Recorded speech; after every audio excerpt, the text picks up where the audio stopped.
Assalamualaikum warahmatullahi wabarakatuh. Perkenalkan, kami dari kelompok 3 akan membahas materi mengenai penegakan hak asasi manusia di era reformasi.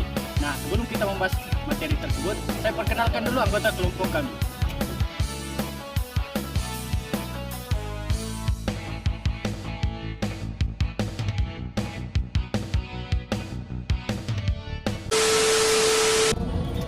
Untuk mengetahui bagaimana penegakan HAM di era reformasi, pertama-tama kita harus mengetahui apa itu HAM dan juga apa itu reformasi. Hak asasi manusia merupakan hak-hak dasar yang melekat pada diri manusia secara kodrati, universal, dan abadi sebagai anugerah Tuhan yang Maha Esa. Hak asasi manusia meliputi hak untuk hidup, hak berkeluarga, hak mengembangkan diri, hak keadilan, hak kemerdekaan, hak-hak berkomunikasi, hak keamanan, dan hak kesejahteraan yang tidak boleh diabaikan atau dirampas oleh siapapun. Apa itu reformasi? Reformasi adalah suatu perubahan yang terjadi secara drastis, di mana tujuannya adalah untuk perbaikan di bidang sosial, politik, agama, dan ekonomi dalam suatu masyarakat atau negara. Sebelum masuk pada penegakan HAM di masa reformasi, kita harus mengetahui apa itu era reformasi. Periode reformasi diawali dengan pelintisan Soeharto dari kursi Presiden Indonesia oleh Gerakan Reformasi.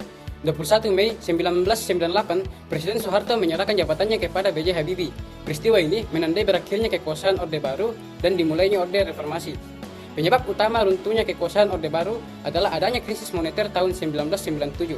Sejak tahun 1997, kondisi ekonomi Indonesia terus memburuk dan KKN semakin merajalela, sementara kemiskinan rakyat terus meningkat, menyebabkan munculnya kerusuhan sosial dan demonstrasi yang digerakkan oleh mahasiswa.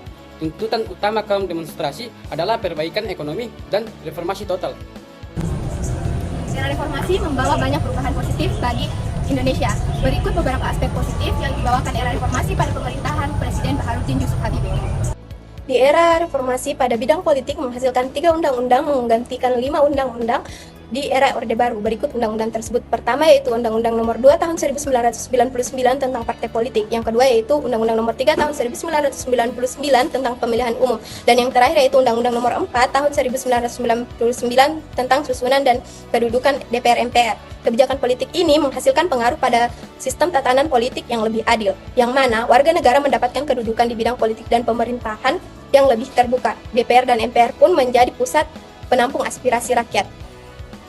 Yang kedua yaitu kebijakan pada bidang ekonomi. Di era reformasi, pemerintah mengeluarkan Undang-Undang Nomor 5 Tahun 1999 tentang larangan praktik monopoli perdagangan dan persaingan tidak sehat, serta Undang-Undang Nomor 8 Tahun 1999 tentang perlindungan konsumen untuk memperbaiki perekonomian Indonesia yang terpuruk, terutama pada sektor perbankan.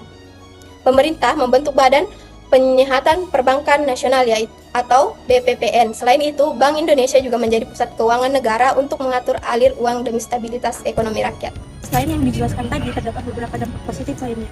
Kebebasan menyampaikan pendapat dan pers. Kebebasan menyampaikan pendapat mulai terangkat kembali pada masa reformasi. Hal ini ditandai dengan munculnya partai-partai politik dari berbagai golongan dan ideologi. Di samping itu, kebebasan juga diberikan kepada pers. Reformasi dalam pers berupa penyederhanaan surat izin usaha penerbitan. Selanjutnya adalah pelaksanaan pemilu. Pada masa pemerintahan Habibie berhasil diselenggarakan pemilu multipartai yang damai dan pemilihan presiden yang demokratis. Keberhasilan lainnya adalah penyelesaian masalah Timur Timur. Presiden Habibie melakukan menjajak pendapat pada tanggal 30 Agustus 1999 dan hasilnya adalah mayoritas masyarakat Timur Timur ingin lepas dari Indonesia. Maka setelah itu merdekalah Timur Timur menjadi Timor Leste. Selain dari bentuk penegakan hak asasi manusia di era reformasi, terdapat juga beberapa bentuk pelanggaran hak asasi manusia pada masa era reformasi. Adapun bentuk pelanggaran hak asasi manusia yang terjadi pada masa era reformasi. A. Kebijakan yang anti rakyat miskin. Pemahaman yang lemah terhadap hak asasi manusia berdampak pada meluasnya pelanggaran HAM, khususnya terhadap warga-warga yang lemah secara ekonomi, sosial, dan politik. Kebijakan atau strategi ekonomi pasar yang pro modal telah membawa 2 dampak di bidang aturan hukum atau perundangan. Pertama, aturan hukum telah diskriminatif terhadap kaum miskin dan menghilangkan hak-hak dasar kaum miskin. Kedua, diabaikannya atau tidak dijalankannya hukum dan peraturan yang secara substansial berpihak pada kelompok miskin. Kemudian yang bagian B, yaitu meningkatnya pengangguran dan perburuan. Dalam kurun waktu tahun 2000 hingga 2006, paling tidak ada 3 perundang-undangan yang selalu mewarnai seluruh dinamika perburuan. Perundangan itu adalah UU Nomor 21 Tahun 2000 tentang Serikat Buruh, UU Nomor 13 Tahun 2003, dan UU Nomor 2 Tahun 2004 yang mengatur tentang PPHI. Tingkat upah yang tinggi di Indonesia membebani kaum pengusaha sehingga PHK massa justru dilegalkan dan menambah jumlah pengangguran. Rancangan peraturan pemerintah pada tahun 2007 yang berisi yakni yang pertama, RPP tentang perubahan perhitungan uang pesangon, uang penghargaan masa kerja, dan uang penggantian hak. Kedua, RPP tentang program jaminan pemutusan hubungan kerja yang katanya melestarikan sistem kontrak justru mempertegas pelegalan PHK sehingga perjuangan kaum buruh menuntut hak-haknya semakin jauh dari real. Masalahnya disebutkan tadi masih ada beberapa pelanggaran HAM pada masa reformasi. Bagian C yaitu terabaikannya hak-hak dasar rakyat.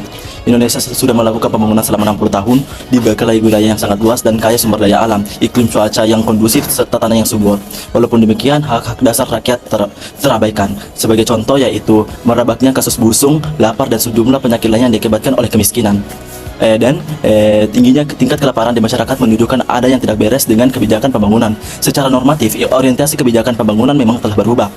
Pemenuhan hak dasar merupakan salah satu komitmen yang tertuang dalam Strategi Pembangunan Nasional 2004-2025. Namun pada kenyataannya, implementasi kebijakan itu hingga sekarang sepertinya belum berubah, di mana pembangunan masih menekankan pada pertumbuhan ekonomi dengan mengabaikan pemerataan dan keadilan. Itulah penjelasan dari teman-teman saya. Berikutnya saya akan memaparkan kesimpulan dari hasil diskusi kelompokan. Melihat seluruh kenyataan yang ada, dapat kita ambil kesimpulan bahwa HAM di Indonesia ini masih sangat memprihatinkan dan masih sangat minim penegakannya. Sekalipun terjadi perubahan ketika bangsa Indonesia memasuki masa reformasi, tetapi tidak mengalami banyak perubahan yang terjadi secara signifikan.